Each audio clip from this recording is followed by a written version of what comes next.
Assalamualaikum warahmatullahi wabarakatuh. Perkenalkan, nama saya Yulinda Putri dari kelas 12 IPA 1. Di sini saya akan menjelaskan materi tentang sejarah Indonesia, yaitu pada bab 1 tentang ancaman disintegrasi bangsa.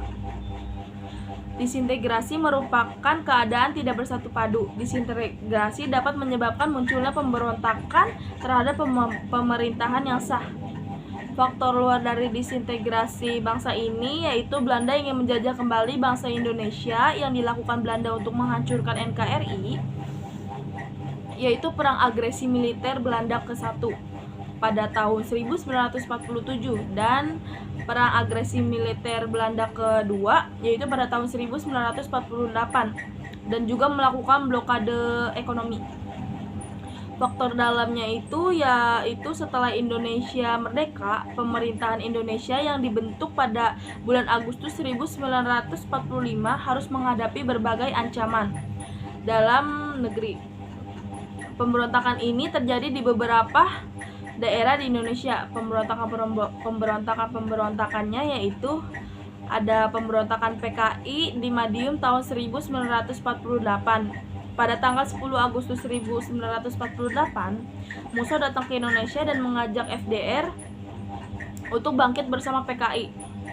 PKI yang di bawah kendali Musso dalam keterlibatan dalam pemberontakan di Madiun disebut sebagai ilegal karena rencana tersebut tidak disepakati oleh tokoh-tokoh sentral lainnya. Aha Nasution dalam bukunya yang berjudul Sejarah Perjuangan Nasional Indonesia menjelaskan bahwa ada 5 tujuan yang rencana PKI dalam pemberontakan di Madiun 1948, yaitu yang pertama, pasukan pendukung PKI Musso ditarik mundur dan dipindahkan dan ditempatkan di lokasi yang strategis. Yang kedua, Madiun menjadi tempat bergerilya untuk melanjutkan perjuangan. Yang ketiga, Solo menjadi tempat pengalih perhatian atau Wild West. Yang keempat, dibuat tentara-tentara ilegal selain tentara resmi. Yang kelima, diadakan demonstrasi besar-besaran dan menggunakan kekerasan jika diperlukan. Pemberontakan PKI di Madiun 1948 ini menyebabkan tewasnya RM Suryo selaku Gubernur Jawa Timur dan Dr. Muwardi serta beberapa petugas kepolisian dan tokoh agama. Untuk menghadapi pemberontakan tersebut dilakukan operasi penumpasan yang dipimpin oleh Aha Nasution pada tanggal 20 September 1948. Operasi pengajaran ini berhasil menemukan Musso dan ditembak mati.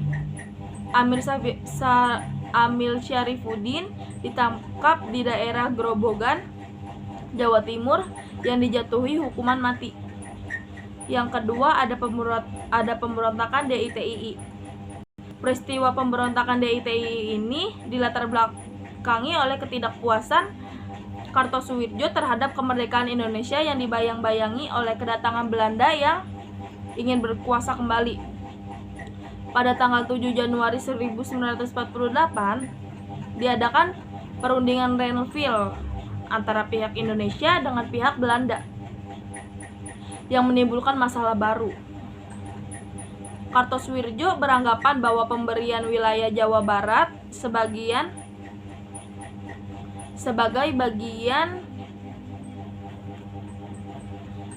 bagian dari Belanda bukan arti kemerdekaan yang sebenarnya.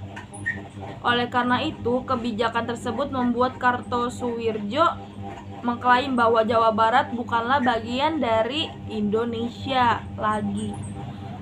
Pemberontakan DITII ini menyebar di beberapa daerah. Beberapa tokoh daerah yang tidak puas dengan pemerintahan Republik Indonesia bergabung ke dalam DITII. Tokoh-tokoh tersebut yaitu Gerakan DITII Daud Bereh. Selain di Jawa Barat dan Jawa Tengah, Sejarah Pemberontakan Darul Islam atau Tentara Islam Indonesia DITII juga pernah terjadi di Aceh pada kemerdekaan Republik Indonesia. Gerakan DITII ini di Tanah Rencong pada tahun 1953 sampai 1962. Dimotori oleh Tengku Daud Bereh. Gerakan DITII Ibnu Hajar latar belakang terjadi gerakan DITII di Kalimantan Selatan yang dimotori oleh Ibnu Hajar tidak terlepas dari pangkuan kedaulatan dari Belanda kepada Indonesia yang terjadi pada tanggal 27 Desember 1949. Ada gerakan DITI Amir Fathah di Jawa Tengah. Pemberontakan DITI ini dipimpin oleh Amir Fathah dan Mahfud Abdurrahman. Amir Fathah ialah seorang komandan Laskar Hizbullah di Tulangan, Sidoarjo, dan Mojokerto. Pada tanggal 23 Agustus 1949, setelah mendapatkan pengikut, Amir Fathah kemudian memproklamasikan diri untuk bergabung dengan DITI di Desa Pengarasan di Tegal. Ada lagi pemberontakan APRA. Pemberontakan APRA atau yang disebut juga dengan Angkatan Perang Ratu Adil adalah pemberontakan yang terkait dengan kepentingan yang terjadi pada bulan 1950 di bulan Januari. Pemberontakan dilatar belakangi oleh komandan pasukan Belanda bernama Raymond Waterling. Dan juga ada pemberontakan Andi Aziz. Konflik ini terjadi pada tahun 1950. Pemberontakan ini terjadi karena adanya keinginan dari Andi Aziz untuk menolak unsur-unsur TNI agar masuk ke Sulawesi Selatan dan ingin mempertahankan NIT atau Negara Indonesia Bagian Timur. Pada tanggal 5 April 1950, Perdana Menteri PD Diapari tidak menyetujui tindakan Andi Aziz ini. Hingga akhirnya pemerintahan di bawah pimpinan Putu Hena mendapat mandat dari Presiden RIS untuk membubarkan NIT ini. Pemberontakan Republik Maluku Selatan atau RMS, Pemberontakan Rakyat Maluku Selatan dipimpin oleh Dr. Christian Robert Stephenson Somokil, bekas Jaksa Agung NIT, Negara Indonesia Timur. Ia menyatakan berdirinya Republik Maluku Selatan dan memproklamasikannya pada tanggal 25 April 1950. Pemberontakan ini dapat ditumpas setelah dibayar mahal dengan kematian Letkol Slamet Riyadi, Letkol Sudiarto, dan Mayor Abdullah. Pemberontakan PRRI Permesta.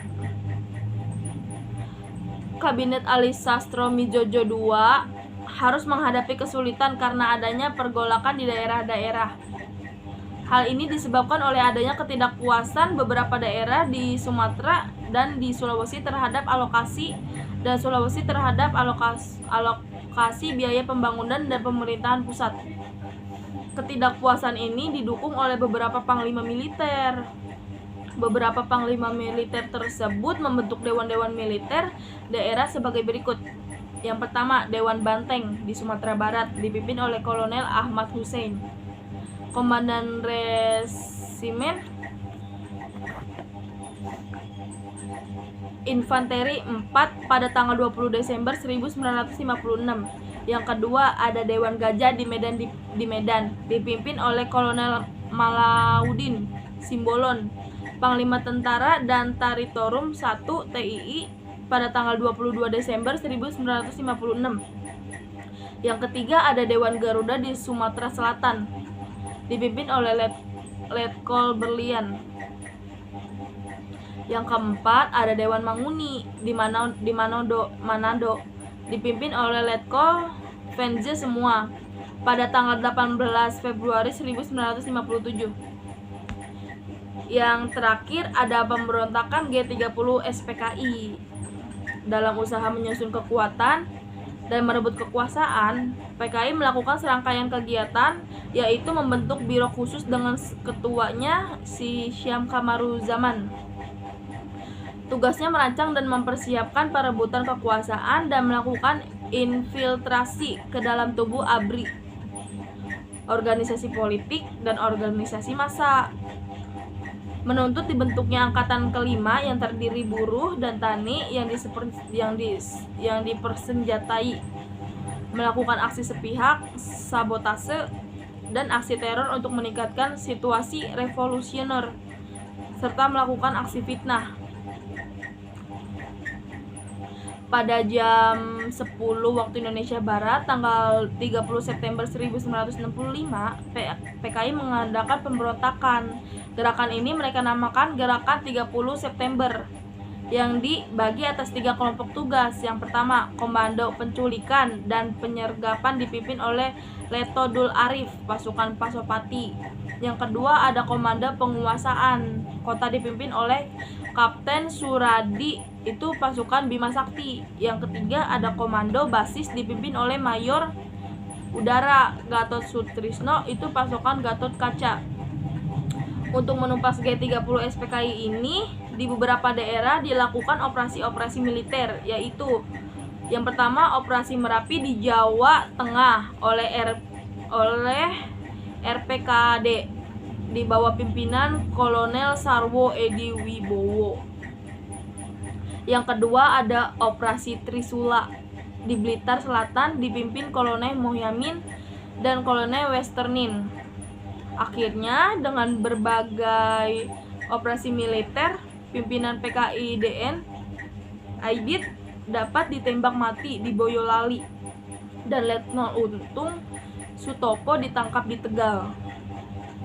Tokoh-tokoh nasional dan daerah dalam mempertahankan keutuhan NKRI yaitu pertama tokoh-tokoh nasionalnya ada Jenderal Sudirman, ada Slamet Riyadi, dan ada Jenderal Abdul Haris Nasution.